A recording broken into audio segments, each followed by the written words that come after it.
হে মুসলমান ইমানদার মক্কার মহিলাদেরকে আহ্বান করেন, হে মক্কার মহিলারা, আমি চাঁদের দিকে তাকায় রইলাম, আমার সন্তানের দিকে তাকায় রইলাম। আমি নির্ণয় করতে পারি না আমার চাঁদ সুন্দর না চেহারা সুন্দর। আমি নজর করে তাকায় দেখি আসমানের চাঁদের চাইতেও আমার সন্তান মুহাম্মদের চেহারা বেশি সুন্দর। আর জোরে বলেন সুবহানাল্লাহ। মর্যাদার দিক দিয়ে আমার রাসূল কম না বেশি? মুসলমান ইমানদার আমি সন্তানকে কুলের মধ্যে নিলেন, কুলের মধ্যে নিয়ে একবার আসমানের দিকে তাকায়, আবার সন্তান চেহারার দিকে তাকায়, আসমানের দিকে তাকায়, আবার চেহারার দিকে তাকায়। চাঁদের সঙ্গে সন্তানের চেহারা মিলাইতে পারে না। বলেন তো দেখি চাঁদ বেশি সুন্দর নাকি আমার নবী বেশি সুন্দর? পাকিস্তানের একজন আলেম বলছিলেন, সারে দুনিয়া চাঁদ কি তরফ দেখती है, सारे दुनिया चाँद की तरफ देखती है और चाँद मेरे मुस्तफा की तरफ देखती है। দুনিয়ার মানুষ চাঁদের দিকে তাকায়, আরে ভালোবাসার মানুষ উদাহরণ দেয়, তুমি চাঁদের মতো সুন্দর। মাকে ডাক দিয়ে বলে, মা তুমি চাঁদের মতো সুন্দর। সন্তানকে বলে, তুমি চাঁদের মতো সুন্দর। প্রিয়তমা তুমি চাঁদের মতো দেখতে সুন্দর। এরকম মানুষ উদাহরণ দেয় কি দেয় না? মুসলমান ইমানদার দুনিয়ার মানুষ চাঁদের সাথে উদাহরণ দেয়, আর চাঁদ নবীর দিকে তাকায়া বলে, আমি চাঁদের চাইতেও মুহাম্মাদুর রাসূলুল্লাহ বেশি সুন্দর। আর আস্তে কোন সুবহানাল্লাহ। আরব দেশে কাবার পাশে আমিনার ঘরে দেখো চাঁদ উঠেছে, রাসূল এসেছে, হাবিব এসেছে, রাসূল এসেছে, হাবিব এসেছে, রাসূল এসেছে, হাবিব এসেছে। আমার সন্তান মুহাম্মদ সিজদার মধ্যে যাওয়ার পর লম্বা সময় সিজদা দিয়েছে। সিজদা থেকে মাথা বসাইয়া শাহাদাত আঙ্গুলটা আল্লাহর আসমানের দিকে তুললেন। শাহাদাত আঙ্গুল তুলতে দেরি তানাওয়ারা ফিদ দুনিয়া কুল্লা, আমার সন্তানের আঙ্গুলের ইশারায় পুরো দুনিয়াটা আলোয় আলোকিত হয়ে গেছে। আম্মা জান আমিনা বলেন, এই আলোর মধ্যে আমি পারস্য রুমের বড় বড় প্রাসাদগুলো সচক্ষে দেখতে পেরেছি। আল্লাহ রাব্বুল আলামিন এই জমিনের মধ্যে আদম আলাইহিস সালাতু ওয়াস সালাম থেকে নবী মুহাম্মদুর রাসূলুল্লাহ সাল্লাল্লাহু আলাইহি ওয়াসাল্লাম পর্যন্ত যত নবী এবং রাসূল পাঠাইছেন, সমস্ত নবী এবং রাসূল হলো মানুষ। কারণ জিনদের মধ্য থেকে, ফেরেশতাদের মধ্য থেকে আল্লাহ কোনো নবী এবং রাসূল জমিনের মধ্যে পাঠান নাই। দুই নাম্বার, সমস্ত নবীদের মধ্য থেকে যত নবী রাসূল জমিনের মধ্যে এসেছেন, সমস্ত নবী এবং রাসূল হলো পুরুষ। মহিলাদের মধ্য থেকে আল্লাহ তাআলা কোনো নবী এবং রাসূল জমিনের মধ্যে পাঠান নাই। তিন নাম্বার, আকীদা রাখতে হবে, বিশ্বাস রাখতে হবে।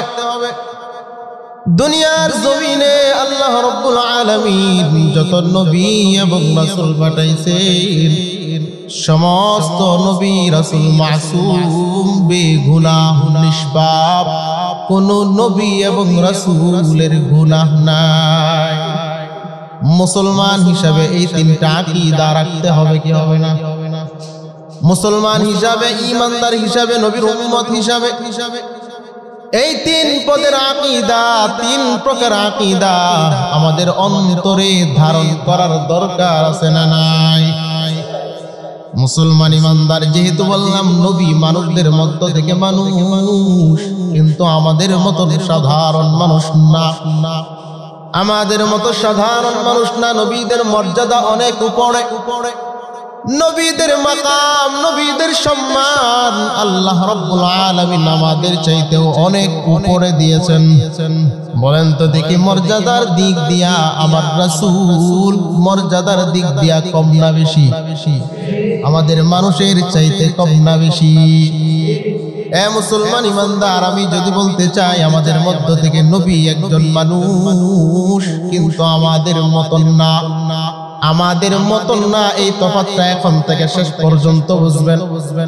এ মুসলমান ইমানদার, দুনিয়ার জমিনে যত মিলাদের কিতাব আছে, দুনিয়ার জমিনে রাসূলের জন্ম নিয়ে যত বই আছে, যত গ্রন্থ আছে, যত কিতাব আছে, এই কিতাবগুলোর মধ্যে নবীর জন্ম নিয়ে যত বর্ণনা আছে, যত হাদিস আছে, যত বর্ণনা আছে, সমস্ত বর্ণনাকারীর চাইতে সব চাইতে বেশি বর্ণনা যিনি জানেন, সব চাইতে জন্ম নিয়ে আদর্শ যিনি জানেন, তিনার নাম হলো আম্মা জান আমিনা।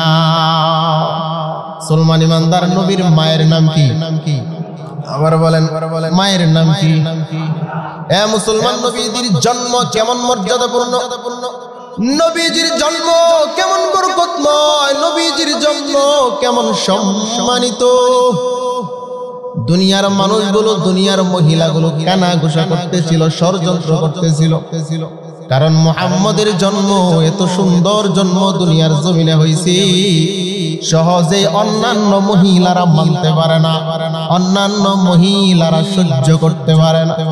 এ মুসলমান, যখন কানা ঘোষা করতেছিল, ষড়যন্ত্র করতেছিল, আম্মা জান আমিনা সমস্ত মহিলাদেরকে আহ্বান করেন, হে মক্কার মহিলারা,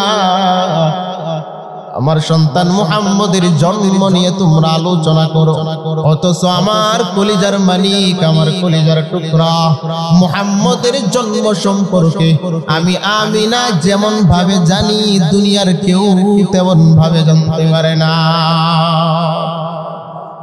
এ মুসলমান, কেন বললাম নবী আমাদের মধ্য থেকে মানুষ, কিন্তু আমাদের মতন না, মর্যাদার দিক দিয়া কম না বেশি? আবার বলেন, মর্যাদার দিক দিয়া কম না বেশি? হে মুসলমান, দুনিয়ার জমিনে আমি আপনি যখন মায়ের গর্ভে ছিলাম, সন্তান যখন মা বোনদের গর্ভে আগমন করে, মা বোন সঙ্গে সঙ্গে বলতে পারে না, বুঝতে পারে না, 2 মাস 3 মাস অর্থাৎ 4 মাস এরকম একটা সময়ের পরে মা বোন বুঝতে পারে তার গর্ভে সন্তান আগমন করেছে। মুসলমান ইমানদার, নবীর জন্মের সাথে আমাদের জন্মের পার্থক্যটা বোঝানোর জন্য আমাদের মা বোন বুঝতে পারে 2 মাস 3 মাস পরে বুঝতে পারে, কিন্তু আম্মা জান আমিনা মক্কার মহিলাদেরকে আহ্বান করে, হে মক্কার মহিলারা, আমার সন্তান মুহাম্মদ আমার গর্ভে যেই মাত্র আগমন করেছে, আমি আমিনা সঙ্গে সঙ্গে বুঝতে পারলাম আমার সন্তান মুহাম্মদ আমার গর্ভে এসেছে। হে মুসলমান, কিভাবে বুঝলেন, কিভাবে জানতে পারলেন?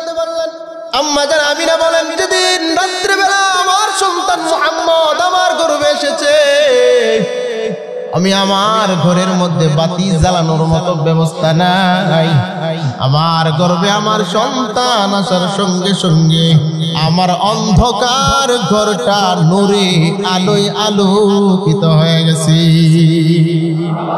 আমি বুঝতে পারলাম আমার সন্তান মুহাম্মদুর রাসূলুল্লাহ ও মুহাম্মদ আমার গর্ভে আগমন করেছে। বলেন তো দেখি, এটা কি আমাদের জন্মের মতন নাকি মর্যাদার দিক দিয়া বেশি? আমার জন্মের সময় দুনিয়ার জমিনের মধ্যে যে অবস্থা হয়েছিল, আমার নবীর জন্মের সময় ভিন্ন রকম অবস্থা।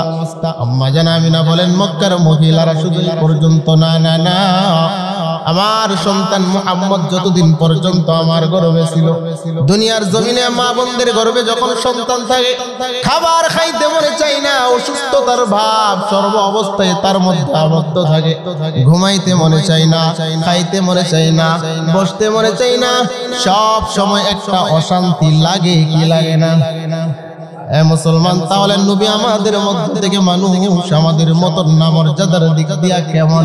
বলে মর্যাদার দিক দিয়া আম্মা জান আমিনা বলেন, আমার সন্তান মুহাম্মদ আমার গর্ভে 10 মাস ছিল, যতদিন পর্যন্ত ছিল একটা সময়ের জন্য, সামান্য মুহূর্তের জন্য আমার সামান্যতম খারাপ অসুস্থতা লাগে না। মর্যাদার দিক দিয়ে কম না বেশি? আবার বলেন, কম না বেশি?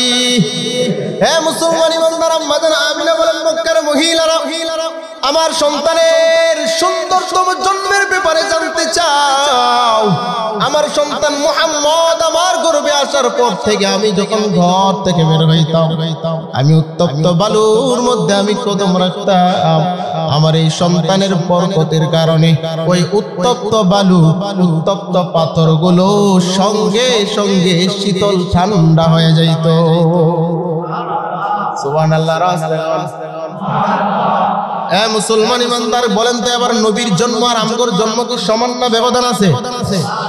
আবার বলেন জন্ম সমান না ব্যবধান আছে? হ্যাঁ মুসলমান, আমাদের শরীর থেকে সর্ব অবস্থায় যদি সুঘ্রাণ লাগে, আমাদের শরীর থেকে যদি সুঘ্রাণ মোহিত হওয়ার দরকার হয়, আতর ব্যবহার করা লাগে কি লাগে না? আবার বলেন সুগন্ধি ব্যবহার করা লাগে কি লাগে না? আম্মা জান আমিনা বলেন, হে মক্কার মহিলারা, আমার সন্তান আমার গর্ভে আসার পর থেকে আমি আমিনার শরীরের মধ্যে কোনোদিন আতর লাগাই নাই, সুঘ্রাণ লাগাই নাই, আমার শরীরের মধ্যে কোনো প্রকার সুগন্ধি লাগাই নাই। কারণ আরবের মধ্যে একটা প্রথা ছিল, নির্ধারিত একটা নিয়ম ছিল, যার স্বামী নাই ওই বিধবা নারী শরীরের মধ্যে আতর লাগাইতে পারবে না, ওই শরীরের মধ্যে সুগন্ধি লাগাইতে পারবে না, এটা নিষিদ্ধ ছিল। কিন্তু মুসলমান নবী মুহাম্মদুর রাসূলুল্লাহ আম্মা জান আমিনার গর্ভে আসার পর থেকে আম্মা জান আমিনা যেদিকে যায় সেই দিকেই সুঘ্রাণ মোহিত হতে থাকে, গ্রাণ মোহিত হতে থাকে। কিন্তু কেউ কিছু বলতে পারে না, সাহস করে বলবে কেমনে? কারণ আব্দুল্লাহর বিবি আব্দুল মুত্তালিবের পুত্রবধূ, আব্দুল মুত্তালিব তখনকার বাইতুল্লাহর মুতাওয়াল্লি, বাইতুল্লাহর সভাপতি, বাইতুল্লাহর মালিক, তিনি হলেন নবী মুহাম্মদুর রাসূলুল্লাহর চাচা দাদা আব্দুল মুত্তালিব। পাওয়ার কম না বেশি? গরিব হইলে না বলতো, এখন তো ধনী পাওয়ারওয়ালা বেড়ার পুত্রবধূ, এখন বলার কোন সুযোগ আছে? কিন্তু মানুষের মধ্যে সমালোচনা আছে না নাই? আবার বলেন সমালোচনা আছে না নাই? কিছু বলতে পারে না, কিন্তু এতটুকু তো আলোচনা করতে পারে, আরে আমিনার জামাই নেই, আমিনার স্বামী নেই, কিন্তু তার শরীর থেকে এত সুঘ্রাণ কোত্থেকে আসে, এটা অন্যায় করে। কিন্তু আব্দুল্লাহর বাবার সামনে এটা বলার মতো আরবের কোনো বেড়া বেড়ির সাহস ছিল না। মুসলমান ইমানদার, কিন্তু মানুষ যে সমালোচনা করে এটা আব্দুল মুত্তালিব। এক পর্যায়ে তার কানের মধ্যে সংবাদ পৌঁছে গেছে, মানুষ সমালোচনা করতেছে। আব্দুল মুত্তালিব তার বিবিকে আহ্বান করে, বিবি আমার, আব্দুল্লাহ নাই, মানুষগুলো সমালোচনা করার মধ্যে লিপ্ত আছে, মানুষগুলো সমালোচনা করছে আব্দুল্লাহর বিবির শরীর থেকে সুঘ্রাণ বের হয়। আসলে কি আব্দুল্লাহর বিবির শরীরের কেরামত নাকি মুহাম্মাদুর রাসূলুল্লাহর কেরামত? মুহাম্মাদুর রাসূলুল্লাহর মত। মুসলমান দুইজন পরামর্শ করে আব্দুল্লাহর বিবি আমিনাকে আহ্বান করলেন। শাশুড়ি মা এবারে ডাক দিয়ে বলেন, আমিনা, মানুষগুলো সমালোচনা করতেছে, জিগানোর কোনো কথা ছিল না, আমরা জানতে চাই তোমার শরীর থেকে তো দামি সুঘ্রাণ কোত্থেকে আসে, তোমার শরীর থেকে মেশকের চাইতেও দামি ঘ্রাণ কোত্থেকে আসে? মুসলমান ইমানদার সঙ্গে সঙ্গে আম্মা জান আমিনা তাদের সামনে তার জবান থেকে জমিনের মধ্যে একটা থুতু নিক্ষেপ করলেন। থুতু নিক্ষেপ করতে দেরি আম্মা জান আমিনার থুতু থেকে মেশকে আম্বরের চাইতে সুঘ্রাণ মোহিত হতে দেরি হয় না। মুসলমান ইমানদার আমিনা ডাক দিয়ে বলেন, বাবা, আমার শরীর থেকে সুঘ্রাণ নয়, আপনার নাতি যেদিন আমার গর্ভে আগমন করেছে, যেদিন আমার গর্ভে আপনার নাতি আগমন করেছে, সেদিন থেকে আমি যেদিকেই যাই সেদিকেই মেশকের চাইতে দামি সুঘ্রাণ মোহিত হতে থাকি। এই গ্রাম দিছেন কে? এই মর্যাদা দিছে কে? মুসলমান ইমানদার, আমি আপনি যখন মায়ের গর্ভে ছিলাম, মায়ের শরীর থেকে কোনো ঘ্রাণ আইছে? আবার বলেন, আমার মায়ের শরীর থেকে কোনো প্রকার ঘ্রাণ সুঘ্রাণ বের হইছে? তাহলে আমার জন্ম আর নবীর জন্ম, সুস্থ মস্তিষ্কে যদি চিন্তা করি, নবীর বরকতময় জন্ম আর আমাদের সাধারণ জন্ম সামান্য ব্যবধান আছে। আবার বলেন সামান্য ব্যবধান আছে? মুসলমান ইমানদার, শুধু তাই নয়, আম্মা জান আমিনা মক্কার মহিলাদেরকে আহ্বান করে, শুনে নাও আমার নবীর জন্ম, আমার নবীর মিলাদ সম্পর্কে শুনে নাও। আমার সন্তান মুহাম্মদ আমার গর্ভে যখন আগমন করেছে, আমার এই সন্তান আমার গর্ভে আগমন করার পরে আমি যখন উত্তপ্ত রোদের মধ্যে আমি ঘর থেকে বের হইতাম, আমি ঘর থেকে রোদের নিচে সূর্যের কেড়ে নিতে আমি যখন হাঁটা চলা করার জন্য বের হইতাম, আমি তাকায়া দেখতাম চতুর্দিকে রৌদ্রের তাপ লেগে আছে, রৌদ্রের ছায়া লেগে আছে, কিন্তু আমি নজর করে তাকায়া দেখতাম একটা মেঘাচ্ছন্ন ছাতা আয়েশা আমি মুহাম্মদের মায়ের মাথার উপর ধরে রাখছি। হে মুসলমান, চতুর্দিকে রৌদ্র, মাঝখানে আমিনা, আমিনার মাথার উপর রৌদ্র যেন না লাগে, আমিনার শরীরের মধ্যে যেন রৌদ্রের তাপ না লাগে, এরকম মর্যাদাপূর্ণ ছাতা ধরার ব্যবস্থা করেছেন কে? আমি আপনি যখন মায়ের গর্ভে ছিলাম এরকম ছিল? কথা কয় না, এরকম ব্যবস্থা ছিল? আমারও মা আছে, আপনারও মা আছে, আমারও বাবা আছে, আপনাদেরও বাবা আছে, নবীরও বাবা আছে, নবীরও মা আছে, দাদা আছে, দাদি আছে, সবাই আছে, কিন্তু আমাদের মর্যাদা আর নবীর মর্যাদা সব দিক দিয়ে বিবেচনা করলে কি সমান না ব্যবধান? ব্যবধানটা কি অল্প না বেশি? এটা বোঝানোর জন্য এমনি কি বোঝা যায় না? মর্যাদার দিক দিয়ে কি আমরা এটা বুঝতে পারি না যে নবীর মর্যাদা আমাদের চেয়ে অনেক বেশি, অনেক বেশি, অনেক বেশি, যা আমরা গণনা করে পারবো।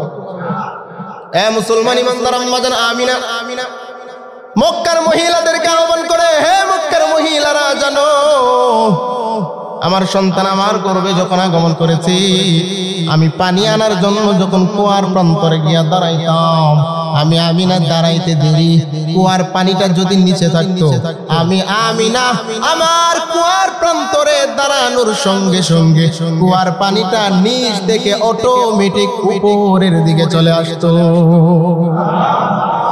এটা কার মুআজিজা? নবীর মুআজিজা। কার মুআজিজা? আবার বলেন কার মুআজিজা?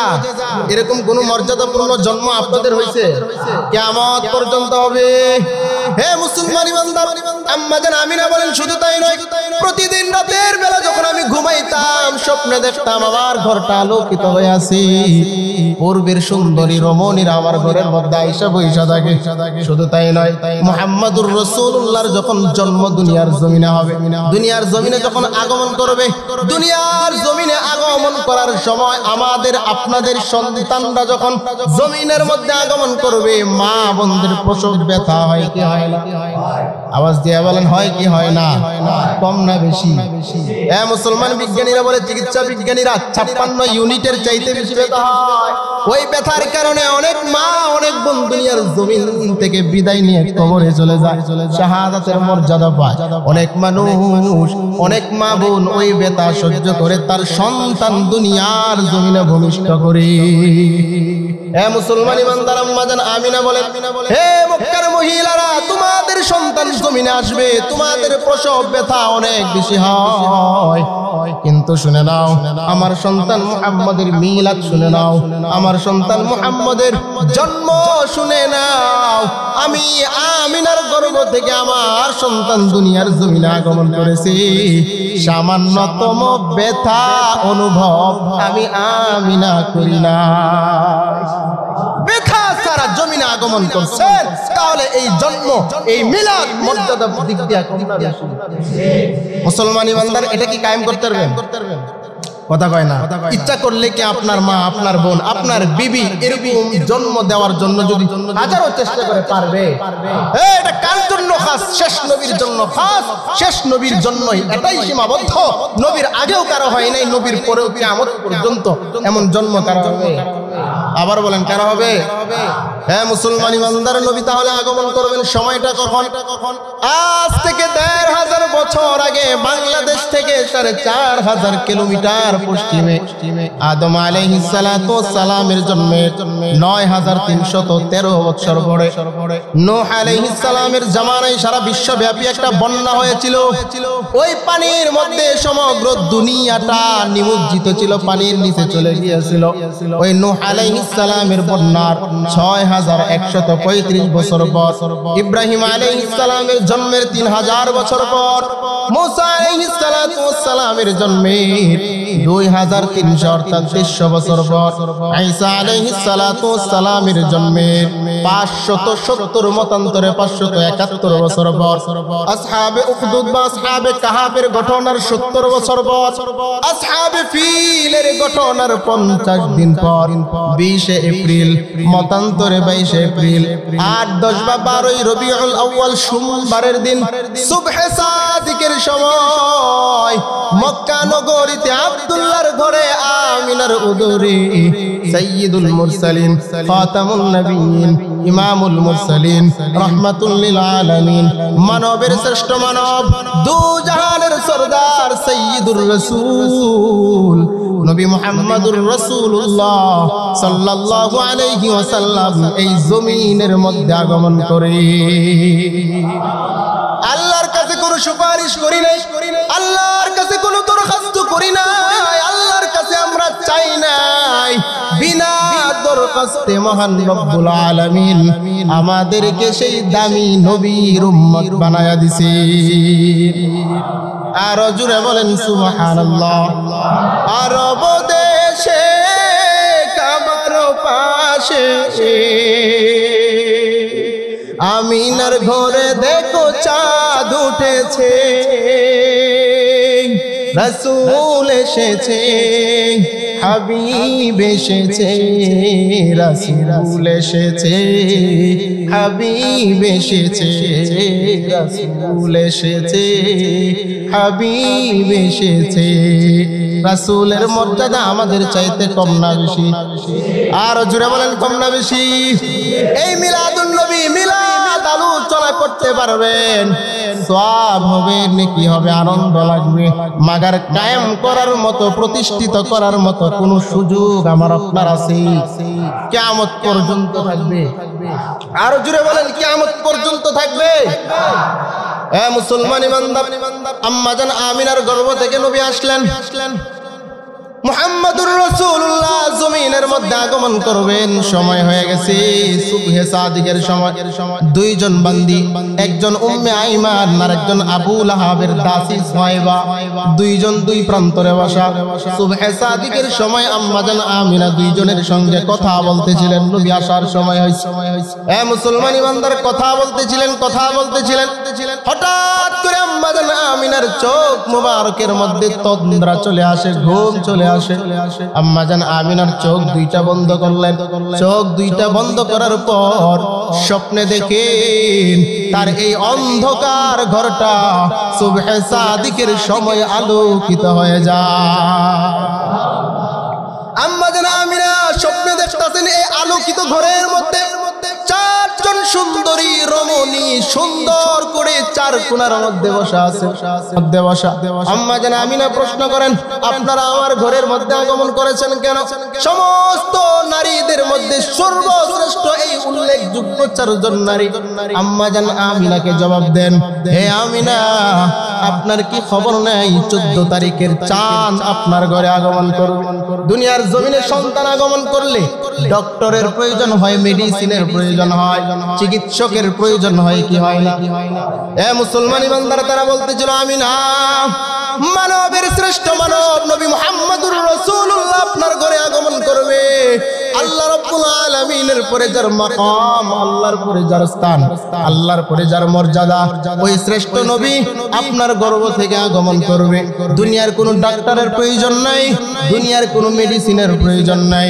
মহান রব্বুল আলামিন আমাদেরকে আসমান থেকে মেডিকেল টিম বানাইয়া আপনি আমিনার ঘরে পাঠায়া দিছেন। হে মুসলমান ইমানদার, আল্লাহর পক্ষ থেকে মেডিকেল টিম আগমন করেছেন। হে মুসলমান ইমানদার, কথা বলতেছিলেন হঠাৎ করে আম্মা জান আমিনার কানের মধ্যে আদর যত্নের আওয়াজ পাওয়া যায়। সন্তান দুনিয়ার জমিনে আসছে, আম্মা জান বলতে পারে না। সুহাইবার কোলে সন্তান, সুহাইবা আদর করতেছিল, চুমু খাইতেছিল। আম্মা জান আমিনার কানের মধ্যে যখন আওয়াজ চলে গেছে, আম্মা জান আমিনা চোখ মুবারক খুললেন। তাকায়া দেখেন 14 তারিখের রাতের চাঁদের চাইতেও সুন্দর চেহারাওয়ালা একজন শিশু সুহাইবার কোলে দুলতেছিল। মুসলমান ইমানদার, আম্মা জান আমিনা জিজ্ঞেস করেন, তোমার কোলে এই সন্তান কোথা থেকে আসছে? সুহাইবা জবাব দেয়, আম্মা জান, মনিব আপনি কি জানেন না সবেমাত্র পুরো জগৎটাকে পুরো দুনিয়াটাকে আলোকিত করে আপনার গর্ভ থেকে এই নবী এই মুহাম্মদ এই সন্তান আগমন করেছে। মা বুঝতেই পারে নাই, জানতেও পারে নাই, টের পায় নাই, সামান্য থেকে সামান্য এত মর্যাদাপূর্ণ জন্ম আমার রাসূলের হয়েছে। দুনিয়ার জমিনে আর কারো হবে? আপনাদের ঘরে বা আপনাদের পাহাড়কান্দি সহ পুরো দুনিয়ার কারো হবে? কারো সম্ভব? তাহলে আমাদের চাইতো আমার নবীর মর্যাদা সম্মান মাকাম কম না বেশি? হ্যাঁ মুসলমান ইমানদার আমি সন্তানকে কুলের মধ্যে নিলেন, কুলের মধ্যে নিয়ে একবার আসমানের দিকে তাকায়, আবার সন্তান চেহারার দিকে তাকায়, আসমানের দিকে তাকায়, আবার চেহারার দিকে তাকায়। চাঁদের সঙ্গে সন্তানের চেহারা মিলাইতে পারে না। বলেন তো দেখি চাঁদ বেশি সুন্দর নাকি আমার নবী বেশি সুন্দর? পাকিস্তানের একজন আলেম বলছিলেন সারে দুনিয়া চাঁদ কি তরফ দেখती है, सारे दुनिया चाँद की तरफ देखती है और चाँद मेरे मुस्तफा की तरफ देखती है। দুনিয়ার মানুষ চাঁদের দিকে তাকায়, আরে ভালোবাসার মানুষ উদাহরণ দেয়, তুমি চাঁদের মতো সুন্দর। মাকে ডাক দিয়ে বলে মা তুমি চাঁদের মতো সুন্দর, সন্তানকে বলে তুমি চাঁদের মতো সুন্দর, প্রিয়তমা তুমি চাঁদের মতো দেখতে সুন্দর। এরকম মানুষ উদাহরণ দেয় কি দেয় না? মুসলমান ইমানদার দুনিয়ার মানুষ চাঁদের সাথে উদাহরণ দেয়, আর চাঁদ নবীর দিকে তাকায়া বলে আমি চাঁদের চাইতেও মুহাম্মাদুর রাসূলুল্লাহ বেশি সুন্দর। আর আস্তে কোন সুবহানাল্লাহ। হে মুসলমান ইমানদার মক্কার মহিলাদেরকে আহ্বান করেন, হে মক্কার মহিলারা আমি চাঁদের দিকে তাকায় রইলাম, আমার সন্তানের দিকে তাকায় রইলাম। আমি নির্ণয় করতে পারি না আমার চাঁদ সুন্দর না চেহারা সুন্দর। আমি নজর করে তাকায় দেখি আসমানের চাঁদের চাইতেও আমার সন্তান মুহাম্মদের চেহারা বেশি সুন্দর। আর জোরে বলেন সুবহানাল্লাহ। মর্যাদার দিক দিয়ে আমার রাসূল কম না বেশি? হে মুসলমান ইমানদার সংক্ষেপে বলি, দুনিয়ার জমিনে সন্তান আগমন করার সময় কেউ ডান কাত হয়ে আসে, কেউ বাম কাত হয়ে আসে, কেউ নিচের দিকে মাথা দিয়ে আসে, কেউ উপর দিয়ে আগমন করে। কিন্তু মুসলমান নবী যে আমাদের মতন মানুষ, পার্থক্যটা কোথায়? পার্থক্য হলো আমার আপনার সন্তান আমি আপনি দুনিয়ার জমিনে বিভিন্ন ভাবে আগমন করি, কিন্তু আমার নবীজি মায়ের গর্ভ থেকে সিজদারত অবস্থায় দুনিয়ার জমিনে আগমন করেছে। সিজদারত অবস্থায় দুনিয়ার জমিনে আগমন করে। শুধু তাই নাই, দুনিয়ার জমিনে আসার পর নবীজি সিজদার মধ্যে চলে গেছেন। আল্লাহু আকবার। আমি আপনি কি সিজদার মধ্যে ছিলাম? এই কেউ গেছিল? এরকম কোন সুযোগ কি সামনে থাকবে? কিন্তু নবীজি মায়ের গর্ভ থেকে আগমন করার পর সঙ্গে সঙ্গে সিজদায় চলে গেল। আম্মা জান আমিনা বলেন আমার সন্তান মুহাম্মদ সিজদার মধ্যে যাওয়ার পর লম্বা সময় সিজদা দিয়েছে। সিজদা থেকে মাথা বসাইয়া শাহাদাত আঙ্গুলটা আল্লাহর আসমানের দিকে তুললেন। শাহাদাত আঙ্গুল তুলতে দেরি তানাওয়ারা ফিদ দুনিয়া কুল্লাহ, আমার সন্তানের আঙ্গুলের ইশারায় পুরো দুনিয়াটা আলোয় আলোকিত হয়ে গেছে। আম্মা জান আমিনা বলেন এই আলোর মধ্যে আমি পারস্য রুমের বড় বড় প্রাসাদগুলো সচক্ষে দেখতে পেরেছি। দেখছেন? সুবহানাল্লাহ। আপনারা বেড়া মানুষ না? বেডি মানুষের আওয়াজ তো আপনাদের উপরে, কর্তৃত্ব থাকবে পুরুষের উপর, কর্তৃত্ব গেছে নারীর উপর। ওদের আওয়াজ শোনা যায়, আপনাদের আওয়াজ নেই। মাঝে মাঝে মনে হয় কবরস্থানের কথা আওয়াজ দিলে মনে চায়, ভালো লাগে যে না আসলে যে আমরা শুনতেছি মর্যাদাপূর্ণ কিছু, ওইটা আমারও ভালো লাগবে, আপনাদেরও শুনতে ভালো লাগবে। তাহলে সুবহানাল্লাহ আউযুবিল্লাহর আওয়াজ আস্তে দিবেন না জোরে দিবেন? মুহাম্মাদুর রাসূলুল্লাহ সাল্লাল্লাহু আলাইহি ওয়াসাল্লামের শাহাদাত আঙ্গুল উপরে তুলতে দেরি, তোলার সঙ্গে সঙ্গে তানাওয়ারা ফিদ দুনিয়া কুল্লাহ, সমস্ত দুনিয়াটা নূরে আলোয় আলোকিত হয়ে গেছে। মুসলমান এমন আলো হয়েছে, কাবার দূরত্ব আর ইতালির দূরত্ব, রোমের দূরত্ব, পাশের দূরত্ব কম না বেশি? এত দূরত্ব থাকার পরেও এমন আলোতে আম্মাজান স্বচক্ষে আরবের ভূমি থেকে রোমের সম্রাটের বাচ্চাদের বালাখানাগুলো দেখতে পেরেছে। এত মর্যাদাপূর্ণ মর্যাদাপূর্ণ, এত সম্মান, এত মুহাব্বত দিয়ে আমার আল্লাহ আমার নবীকে পাঠাইছেন। দুনিয়ার কোন মানুষ যদি গ্যারান্টি দিয়াও বলে মানুষ তো আমাদের মতন না, মর্যাদার দিক দিয়ে অনেক উপরে, অনেক উপরে, অনেক উপরে। মর্যাদার দিক দিয়ে কম না বেশি? মুসলমান ইমানদার, দুনিয়ার জমিনে আপনার আমার সন্তান আসার পরে নার কাটতে হয়, মুসলমানি করাইতে হয়। মুসলমানি কি মায়ের গর্ভ থেকে করানো হয়? নার কি মায়ের গর্ভে থাকা অবস্থায় কাটা হয় নাকি দুনিয়াতে আসার পরে? আবার বলেন দুনিয়াতে আসার আগে নাকি পরে? মুসলমান পার্থক্যটা কোথায়? পার্থক্য হলো আম্মা জান আমিনা বলেন আমার সন্তান দুনিয়ার জমিনে আগমন করেছে, আমি নজর করে তাকায় দেখি আমার সন্তানকে সুন্নতে খতনা করানো অবস্থায়, নার কাটা অবস্থায় আমার সন্তান মুহাম্মদকে জমিনের মধ্যে আল্লাহ পাঠায়া দিছি। মুসলমান ইমানদার, সন্তান দুনিয়ার জমিনে আসার পরে শরীরের মধ্যে রক্ত লেগে থাকে। দুনিয়ার মধ্যে সন্তান আসার পরে নাপাক রক্ত লেগে থাকে, নাপাক পানি লেগে থাকে, কি থাকে না? আম্মা জান আমিনা বলেন আমাদের ঘরের মধ্যে একটা দুর্গন্ধ থাকে, আতুর ঘর বলা হয়। অনেক মানুষ ওই ঘরের মধ্যে দুর্গন্ধের কারণে প্রবেশ করে না। মুসলমান ইমানদার আর আম্মা জান আমিনা মিলাদের আলোচনা করতে গিয়া বলেন আমার সন্তান মুহাম্মদ দুনিয়ার জমিনে আগমন করেছে, শরীরের মধ্যে কোনো রক্ত নাই, শরীরের মধ্যে কোনো পানি নাই, এমন সুন্দরভাবে পরিষ্কার করে পবিত্রতা অবস্থায় আমার সন্তান মুহাম্মদকে আল্লাহ জমিনে পাঠায়া দিছে। এখন বলেন তো দেখি মর্যাদার দিক দিয়ে কম না বেশি? মুসলমান, আমার আপনার সন্তান দুনিয়াতে আসার পরে মুসলমান যে ঘরের মধ্যে আগমন করে যদি অন্ধকার থাকে ঘরটাকে আলোকিত হয়। নবীর বেলায় হয়েছে কি হয় নাই?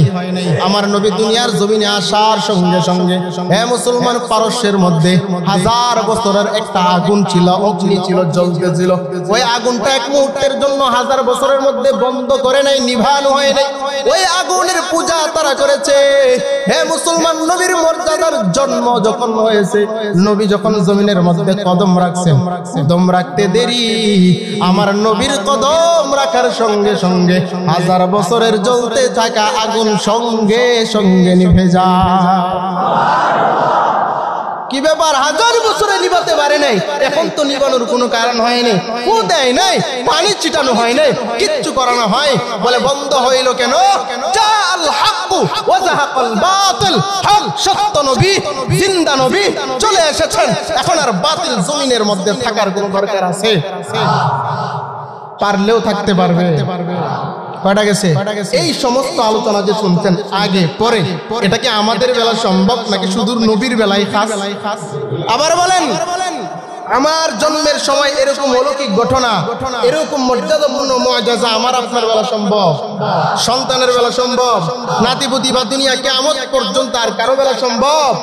কারো বেলা সম্ভব নয়। সম্ভব হয়েছেন, আল্লাহ করেছেন, সেটা হচ্ছেন আমার আপনার রাসূল সাল্লাল্লাহু আলাইহি ওয়াসাল্লাম। এবার বলেন নবীর সন্তান আদি হইছে না? আমার আপনার সন্তান আছে না নাই? কথা কয় না, আমার আপনার সন্তান আছে না নাই? নবীর সন্তান আছে না নাই? হাসান আর হুসাইন রাদিয়াল্লাহু তাআলা আনহু গর্ব করে রাসূলের সাথে খেলাধুলা করার সময় বলতেন, নানা আপনি কি জানেন আপনার নানার নাম কি, আমার নানার নাম কি, আমার মায়ের নাম কি, আপনার সন্তানের নাম কি? এভাবে যুক্তি দিয়া দিয়া রাসূলের সাথে কথা বলতেন।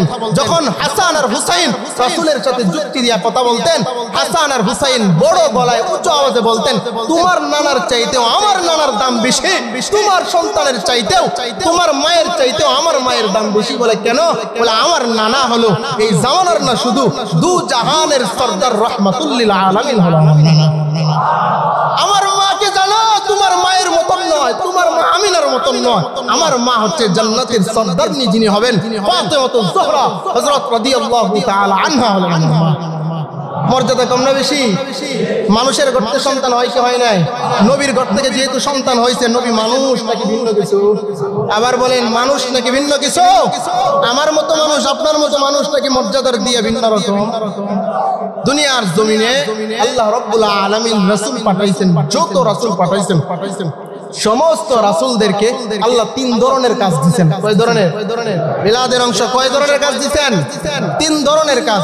এক নাম্বার হলো নির্দিষ্ট সময়ের জন্য নবী বানাইছেন।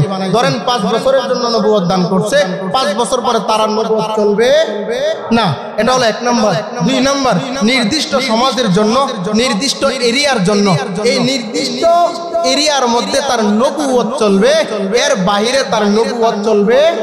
ধরেন এই সমাজ আমগো সমাজের জন্য একজন রাসূল পাঠাইছেন, এই রাসূল সাপ মারা গিয়ে তার নবুয়ত চলবে। আবার বলেন সাপ মারা গিয়ে তার নবুয়ত চলবে।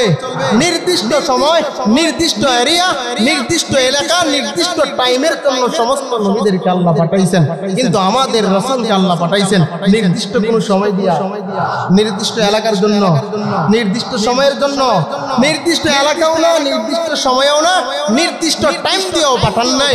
আল্লাহ রাব্বুল আলামিন রাসূলকে পাঠাইছেন ঈসা নবী পর্যন্ত সমস্ত নবুয়তের দরজা লক তালা লাগাইছে।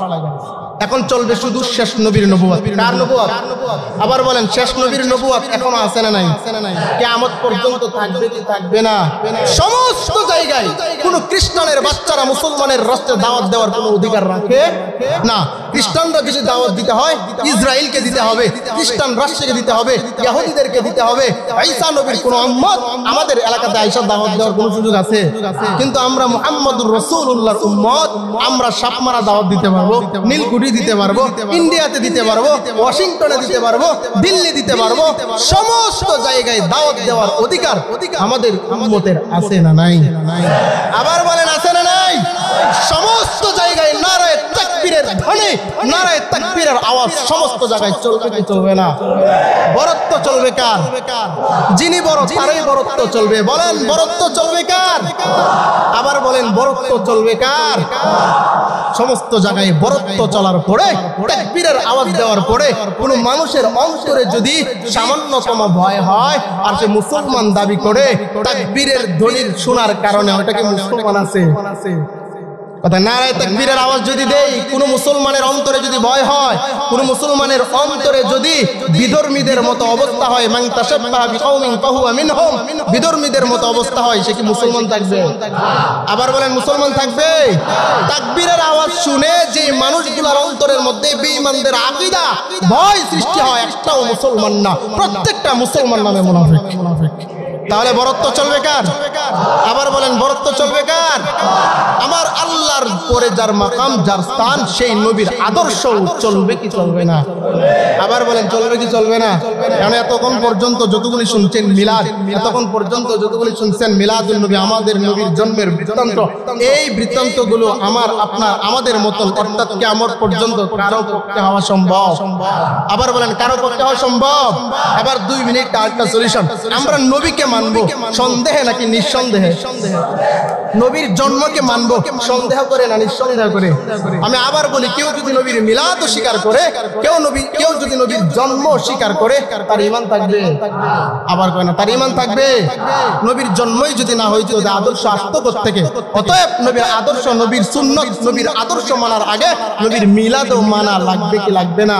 আল্লাহ তাআলা নবীকে যেই পন্থায় পাঠাইলেন, যেভাবেই পাঠাইলেন, যখনই পাঠাইলেন, যেই তারিখেই পাঠাইলেন, যেই পরিস্থিতিতে পাঠাইলেন, নবী আসছেন, এটা সত্য না মিথ্যা? আল্লাহ মাটি দিয়ে বানাইলেও নবীরা বানাইছেন, মানি আলহামদুলিল্লাহ। আল্লাহ নূর দিয়ে বানাইলেও নবীরা মানি আলহামদুলিল্লাহ। আদর্শের নবী আমরা পাইছি, যা দিয়া বানাইছেন আলহামদুলিল্লাহ। আমরা আদর্শ মানবো, প্রমাণ করব। আল্লাহ যেমনটা ইচ্ছা তেমনটা দিয়ে বানাইছেন, মানবো তো ইনশাআল্লাহ। কোনো ভেদাভেদ হওয়ার দরকার আছে? আর মাটিতে যারা মানেন, নূরওয়ালারা যদি না মানে, নূরওয়ালা যারা মানেন, মাটিওয়ালারা যদি না মানে, মরণের পরে যদি এই মারামারি করার কারণে জাহান্নামে যাইতে হয়, তাহলে দুনিয়াতে মারামারি করার কোনো কায়দা আছে? যেটা দিয়ে মন চায় সেটা দিয়ে বানাইছেন। এই নবীর আল্লাহ পাঠাইছেন, বানাইছেন, সৃষ্টি করেছেন, এটা সত্যি কি সত্য না? এইগুলা নিয়ে গবেষণা করে যাদের মধ্যে আদর্শ নাই, মুদ্দাই বাড়াবাড়ি করব, যাদের মধ্যে মানার কোনো মাদ্দা নাই, কিচ্ছু নাই, এই সমস্ত বেয়াদবগুলোই বরতম জমিনের মধ্যে, তামাশার মধ্যে, সবকিছুর মধ্যে এমন বিবাদ সৃষ্টি করে। আমরা বিবাদের মধ্যে থাকবো না, সমাধানে থাকবো। এই জানার মধ্যে কামিয়াব না মানার মধ্যে কামিয়াব?